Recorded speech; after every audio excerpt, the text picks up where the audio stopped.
Hi hello ನಮಸ್ತೆ friends. ದಾವಣಗೆರೆಯಲ್ಲಿ Congress ticket ವಿಚಾರದಲ್ಲಿ Shamanur family versus Zameer Ahmed prestige ಅನ್ನೋ ರೀತಿಯಾದಂತೆ ಕಾಣಿಸ್ತಾ ಇದೆ.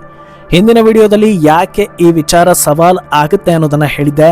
ಆದರೆ ಈಗ ಕಾಂಗ್ರೆಸ್ ಹಿರಿಯ ನಾಯಕ ಹಾಗೂ ಕರ್ನಾಟಕ ಉಸ್ತುವಾರಿ ರಣದೀಪ್ ಸುರ್ಜೇವಾಲಾ ಸ್ಟೇಟ್ಮೆಂಟ್ ಅಚ್ಚರಿಯನ್ನ ತರಿಸ್ತಾ ಇದೆ. ಕಡ್ಡಿ ಮುರಿದಂತೆ ಅವರು ಈ ಹೇಳಿಕೆ ಕೊಡ್ತಾ ಇದ್ದಾರೆ ಅಂದ್ರೆ ಆಲ್ರೆಡಿ ಹೈಕಮಾಂಡ್ ನಿರ್ಧಾರ ಆಗಿದೆಯಾ ಅನ್ನೋ ರೀತಿ ಭಾಸವಾಗ್ತಾ ಇದೆ. ಇನ್ನೊಂದು ದಿಕ್ಕಲ್ಲಿ ಡಿಸಿಎಂ ಡಿಕೆ ಶಿವಕುಮಾರ್ ಹೇಳಿಕೆ ಇನ್ನೊಂದು ರೀತಿಯ ಚರ್ಚೆಗೆ ದಾರಿ ಮಾಡಿಕೊಟ್ಟಿದೆ. ಆದರೆ ಸುರ್ಜೇವಾಲಾ ಸ್ಟೇಟ್ಮೆಂಟ್ಗೆ ಕೆಲ ದಿನಗಳ ಹಿಂದೆ ಈ ಕುರಿತಂತೆ ಮಾತನಾಡಿದ ಶಾಸಕ ಯತ್ನಾಳ್ ಅವರ ಸ್ಟೇಟ್ಮೆಂಟ್ ಕಾರಣ ಆಯ್ತಾ ಅನ್ನೋ ಚರ್ಚೆ ಕೂಡ ನಡೀತಾ ಇದೆ. ಇದೆಲ್ಲದರ ಡೀಟೇಲ್ಸ್ ಕೊಡ್ತೀನಿ. ನೀವು ಮಿನಿಟ್ ಮೇಡ್ ಚಾನಲ್ ಅನ್ನು ಫಾಲೋ ಮಾಡಿ ಸಬ್ಸ್ಕ್ರೈಬ್ ಮಾಡ್ಕೊಳ್ಳಿ. ದಾವಣಗೆರೆ ದಕ್ಷಿಣ ಕಾಂಗ್ರೆಸ್ ಟಿಕೆಟ್ ಸಂಬಂಧ ರಣದೀಪ್ ಸಿಂಗ್ ಸುರ್ಜೇವಾಲಾ ರಾಜ್ಯ ನಾಯಕರ ಜೊತೆಗೆ ಮಹತ್ವದ ಸಭೆಯನ್ನು ನಡೆಸಿದ್ದು, ಶಾಮನೂರು ಕುಟುಂಬ ಮತ್ತು ಮುಸ್ಲಿಂ ಸಮುದಾಯದ ನಾಯಕರ ನಡುವೆ ದೊಡ್ಡ ಹಗ್ಗ ಜಗ್ಗಾಟವೇ ನಡೆದಿದೆ. ಈ ಸಭೆಯಲ್ಲಿ ಕಾಂಗ್ರೆಸ್ ನಾಯಕ ಸಚಿವ ಜಮೀರ್ ಅಹಮದ್ ಸೇರಿದಂತೆ ಹಲವು ಮುಸ್ಲಿಂ ನಾಯಕರು ರಾಜೀನಾಮೆ ಅಸ್ತ್ರವನ್ನ ಪ್ರಯೋಗಿಸಿದ್ದಾರೆ ಅನ್ನೋ ನ್ಯೂಸ್ ಬಂದಿದೆ. ನಿನ್ನೆ ರಾತ್ರಿಯಿಂದ ರಾಜ್ಯ ನಾಯಕರ ಜೊತೆ ಸಭೆ ನಡೆಸ್ತಾ ಇರೋ ಉಸ್ತುವಾರಿ ರಣದೀಪ್ ಸಿಂಗ್ ಸುರ್ಜೇವಾಲಾ ಮುಂದೆ ನಾಯಕರು ವಿವಿಧ ರೀತಿಯ ಬೇಡಿಕೆಗಳನ್ನು ಮುಂದಿಟ್ಟಿದ್ದಾರೆ. ಈ ವಿಚಾರದಲ್ಲಿ ಸಚಿವ ಜಮೀರ್ ಅವರ ನಿಲುವು ಮುಖ್ಯ ಪಾತ್ರವನ್ನು ವಹಿಸುತ್ತೆ ಅನ್ನೋದನ್ನ ಹೇಳಿದ್ವಿ. ಈ ಟಿಕೆಟ್ ವಿಚಾರದಲ್ಲಿ ಅವರು ಮುಂದೆ ಹೆಜ್ಜೆ ಇಟ್ಟಿರೋದಕ್ಕೆ ಒಂದಷ್ಟು ಬಲವಾದ ಕಾರಣಗಳನ್ನು ಕೂಡ ಅವರೇ ಕೊಟ್ಟಿದ್ದಾರೆ.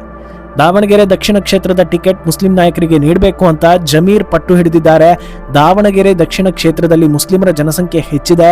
ನಮ್ಮ ಸಮುದಾಯಕ್ಕೆ ಟಿಕೆಟ್ ಕೊಡೋದಕ್ಕೆ ಮೌಲ್ವಿಗಳು ಮುಸ್ಲಿಂ ಪ್ರಮುಖರು ಆಗ್ರಹಿಸ್ತಾ ಇದ್ದಾರೆ. ಹೀಗಾಗಿ ಮುಸ್ಲಿಂ ಸಮುದಾಯಕ್ಕೆ ಟಿಕೆಟ್ ಕೊಡಲೇಬೇಕು, ಇಲ್ಲದಿದ್ದರೆ ರಾಜೀನಾಮೆ ನೀಡ್ತೀವಿ ಅನ್ನೋದು ಅವರ ಪಟ್ಟು. ಆದರೆ ಇದರ ಬಳಿಕ ಪ್ರತಿಕ್ರಿಯಿಸಿರೋ ಸುರ್ಜೇವಾಲಾ ಹೇಳೋದು, ಕಾಂಗ್ರೆಸ್ ಒಂದು ಸಮುದಾಯವನ್ನ ನೆಚ್ಚಿಕೊಂಡಿಲ್ಲ, ಎಲ್ಲಾ ಸಮುದಾಯ ನಮ್ಮ ಜೊತೆಗಿದೆ, ಟಿಕೆಟ್ ಸೂಕ್ತ ಅಭ್ಯರ್ಥಿಗೆ ನೀಡಲಾಗುತ್ತೆ ಅಂತ. ಇದು ಎಲ್ಲರಲ್ಲೂ ಅಚ್ಚರಿ ತರಿಸ್ತಾ ಇದೆ. ಯಾಕಂದ್ರೆ ಮುಸ್ಲಿಂ ಸಮುದಾಯ ಕಾಂಗ್ರೆಸ್ ಬೆನ್ನಿಗೆ ಗಟ್ಟಿಯಾಗಿ ನಿಂತಿರೋದ್ರಿಂದ ಅವರ ವಿಚಾರದಲ್ಲಿ ಕಾಂಗ್ರೆಸ್ ಇಲ್ಲ ಅಂತ ಹೇಳೋದಿಲ್ಲ ಅನ್ನೋ ರೀತಿಯ ವಾತಾವರಣ ಇತ್ತು. ಈ ಕಾರಣಕ್ಕೆ ಸುರ್ಜೇವಾಲಾ ಹೇಳಿಕೆ ಅಚ್ಚರಿ ತರಿಸ್ತಾ ಇರೋದು. ಆದರೆ ಇದರ ಹಿಂದೆ ಯತ್ನಾಳ್ ಈ ಹಿಂದೆ ನೀಡಿದ್ದ ಸ್ಟೇಟ್ಮೆಂಟ್ ಲಿಂಕ್ ಆಗಿದೆಯಾ ಅನ್ನೋದು ಇಂಟ್ರೆಸ್ಟಿಂಗ್ ವಿಷಯ. ಯಾಕಂದ್ರೆ ಒಂದು ವೇಳೆ ಶಾಮನೂರು ಫ್ಯಾಮಿಲಿಗೆ ಟಿಕೆಟ್ ನಿರಾಕರಣೆ ಮಾಡಿದ್ರೆ ಬಿಜೆಪಿ ಅವರಿಗೆ ಟಿಕೆಟ್ ಕೊಡುತ್ತೆ ಅನ್ನೋದನ್ನ ಯತ್ನಾಳ್ ಹೇಳಿದ್ರು. ಅದು ನಿಜಾನೋ ಸುಳ್ಳೋ, ಈ ರೀತಿ ಒಂದು ನಿರ್ಧಾರ ಪಕ್ಷದಲ್ಲಿ ಆಗಿದೆಯೋ ಇಲ್ವೋ ಅನ್ನೋದು ಯಾರಿಗೂ ಗೊತ್ತಿಲ್ಲ. ಆದರೆ ಆಗೋದಿಲ್ಲ ಅಂತ ರಾಜಕೀಯದಲ್ಲಿ ಹೇಳೋದಕ್ಕೆ ಸಾಧ್ಯವಿಲ್ಲ. ಈ ಕಾರಣಕ್ಕೆ ಸುರ್ಜೇವಾಲಾ ಹೀಗೆ ಹೇಳಿದ್ರ ಅನ್ನೋ ಪ್ರಶ್ನೆ ಹುಟ್ಟಿದೆ. ಯಾಕಂದ್ರೆ ಕರ್ನಾಟಕದಲ್ಲಿ ಪ್ರಭಾವಿ ಸಮುದಾಯಗಳ ಪೈಕಿ ಲಿಂಗಾಯತ ಸಮುದಾಯ ಮೊದಲ ಸ್ಥಾನದಲ್ಲಿದೆ. ಅದರಲ್ಲೂ ದಾವಣಗೆರೆ ಅಂತ ಬಂದ್ರೆ ಶಾಮನೂರು ಫ್ಯಾಮಿಲಿ ಅತ್ಯಂತ ಪ್ರಭಾವಿ ಫ್ಯಾಮಿಲಿ. ಅವರನ್ನ ಕಾಂಪ್ರಮೈಸ್ ಮಾಡೋದಕ್ಕೆ ಹೋದ್ರೆ ಅತಿ ದೊಡ್ಡ ಸಮುದಾಯವನ್ನ ಕಳೆದುಕೊಳ್ಳೋ ಆತಂಕ ಎದುರಾಗಿದೆಯಾ ಅನ್ನೋ ಚರ್ಚೆ ನಡೀತಾ ಇದೆ.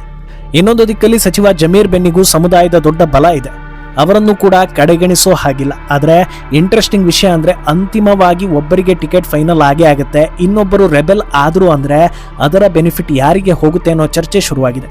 ಯಾಕಂದ್ರೆ ಕಾಂಗ್ರೆಸ್ ಅನ್ನ ಬೆಂಬಲಿಸಿಕೊಂಡು ಬಂದಿರೋ ಮುಸ್ಲಿಂ ಸಮುದಾಯ ಟಿಕೆಟ್ನಿಂದ ಬೇಸರ ಆಯಿತು ಅಂತ ಖಂಡಿತವಾಗಿಯೂ ಬಿಜೆಪಿಗೆ ವೋಟ್ ಹಾಕೋದಿಲ್ಲ. ಆದರೆ ಒಂದು ವೇಳೆ ಇಂಡಿಪೆಂಡೆಂಟ್ ಆಗಿ ಯಾರನ್ನಾದರೂ ಕಣಕ್ಕಿಳಿಸಿದರೆ ದೊಡ್ಡ ಮಟ್ಟದಲ್ಲಿ ವೋಟ್ ಸ್ಪ್ಲಿಟ್ ಆಗೋ ಸಾಧ್ಯತೆ ಇದೆ. ಇದು ಬಿಜೆಪಿಗೆ ಅಡ್ವಾಂಟೇಜ್ ಆಗೋ ಸಾಧ್ಯತೆ ಕೂಡ ಇದೆ.